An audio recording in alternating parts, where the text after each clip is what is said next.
Hola a todos y bienvenidos a una Bemiurgia más.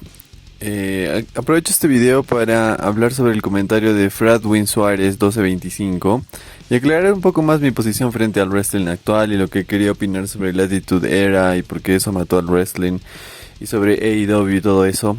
Por ejemplo, el comentario dice: que no te guste la forma que ha hecho prosperar al wrestling es tu problema.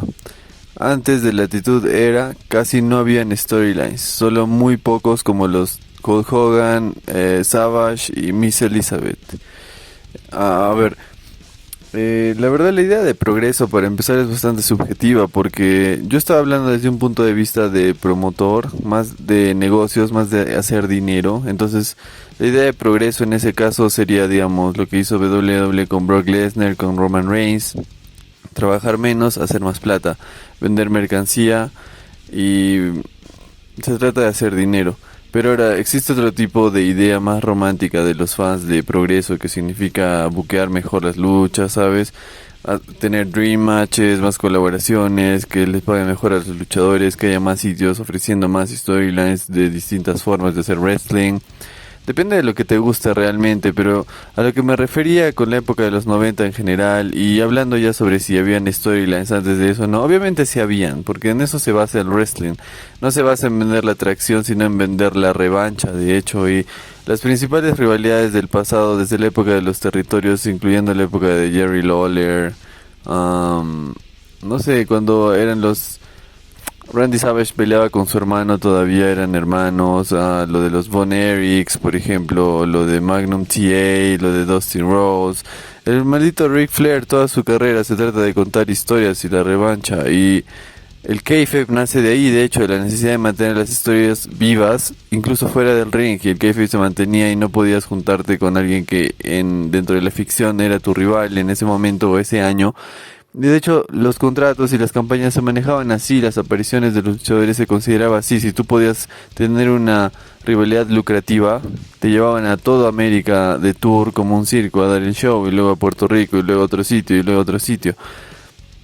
Entonces, contar historias siempre fue la base del wrestling, jamás fue una atracción netamente atlética que pueda no contar con una historia de soporte.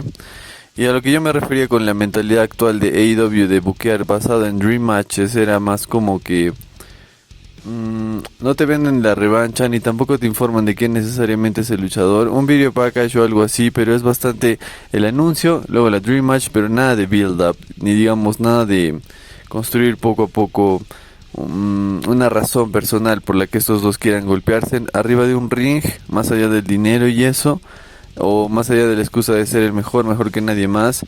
Me refiero a eso, pero no necesariamente tiene que ser una excusa así, sino puede ser cosas que se den con el tiempo, poco a poco.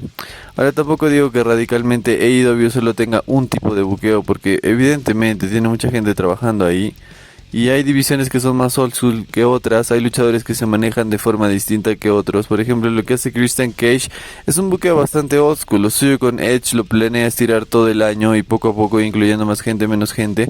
Y tiene que aún así lidiar con el buqueo de Tony Khan, que incluye tenerlo en luchas con Jovers, o en tener a Edge en luchas con Jovers, en Collision, en Rampage, etcétera, y que no necesariamente añaden al hit, sino que más bien te distraen porque te están obligando a ver otro show que no deberías por qué ver, porque en realidad si no te llama la atención ver a Nick Wayne, pues por algo no lo ves, no ves a Christian Cage. Pero en fin, hay muchos más ejemplos que poner, pero yo me refería a esa mentalidad al rato de buquear wrestling. Si te vas a basar en solo vender dream matches o en vender una storyline a largo plazo por la cual puedas cobrar en el evento siguiente. Entiendo por qué esta idea se aleja del romance que muchos fans tienen con el wrestling, porque para empezar no se fija en que un luchador merezca o no un push, por ejemplo, sino que se prueban ideas y si esa idea rinde, pues se va adelante y si no, no. Y a veces se tiene una mala corazonada y se fracasa y se desperdicia talento también, pero eso es natural también. Incluso en la otra forma de buqueo, o sea, no porque un luchador estuvo ahí como workhorse en el midcard todo el rato, se merece ser campeón mundial en algún punto. Tal vez no, tal vez otra persona tendría que tomar ese lugar. Entonces, a eso me refería. Continuando con el comentario, habla de que eso de que un luchador sea malo todo el tiempo o bueno todo el tiempo fue la razón por la cual WWF y WCW tuvieron que renovar el wrestling, porque se llegaba a un tipo de público. Al cambiarlo, llega más lejos, más dinero para eso desde los 90, eso es lo que prevalece. Claro, eso es lo que prevalece desde los 90. Y hace dinero porque, claro, cambia la industria por completo. Es que hay que entender que tener un show semanal para promocionar tus shows en vivo y vender boletos, de ahí es donde viene la plata. Y ese es un esquema de negocio muy de los 90, es nuevo. O sea, realmente es... No pasaba eso en los 80, ¿me entienden? O sea, toda la historia de la ambición de Vince McMahon comprando la competencia y todo eso, literal él estaba cambiando las reglas del juego, intentando vender el wrestling como algo más de patrimonio cultural o algo que hace la gente para divertirse, como una especie de parte de América, algo como Disney o como Hollywood, algo que la gente lo relacione con él y quería celebridades y quería todo eso y por eso lo dejó Kamenia y todo eso. Después de que él institucionaliza Raw, tiene Raw como programa semanal para competir con WCW que se emitía en un canal o sea, en un canal más grande por Ted Turner y todo eso.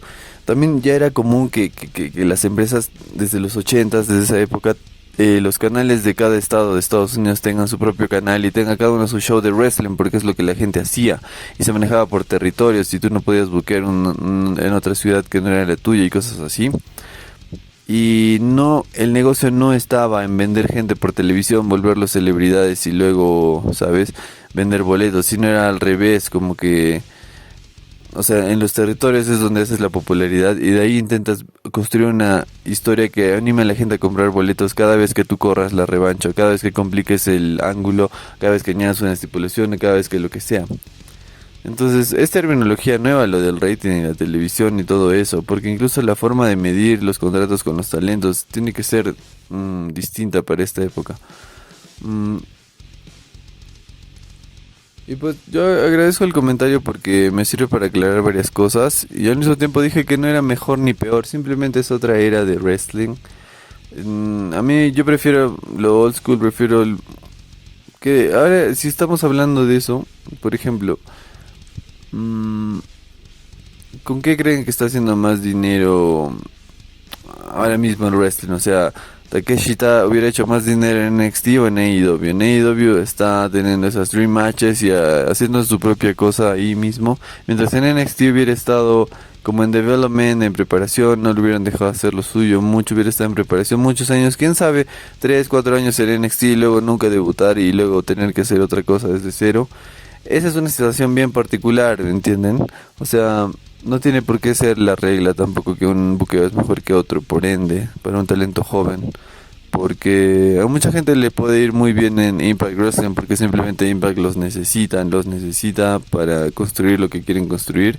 Pero luego se van a NXT y no encuentran su lugar porque hay demasiado talento y se pierden y así.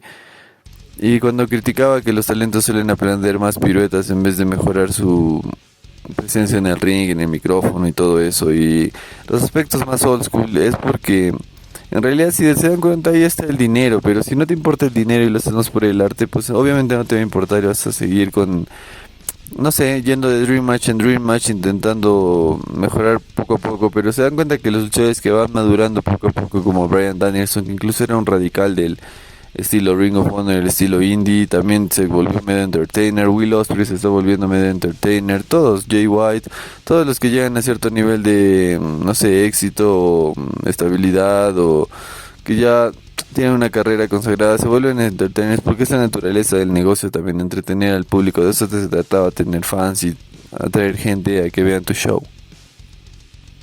Y al final uno busca el wrestling que lo haga más feliz, ¿no? O sea, si a mí me gusta ver cosas old school, pero así como veo ese buqueo, me encanta también ver el wrestling de New Japan, por ejemplo, lo que hacen con Zack Sabre Jr., así sea un buqueo simple, a lo japonés, es otro estilo, pero me muero por ese talento, así que lo voy a seguir viendo. Y yo, por ejemplo, voy a odiar a Jon Moxley en cualquier contexto en el que se encuentre, porque simplemente odio cómo se mueve en el ring y lo que hace con el wrestling.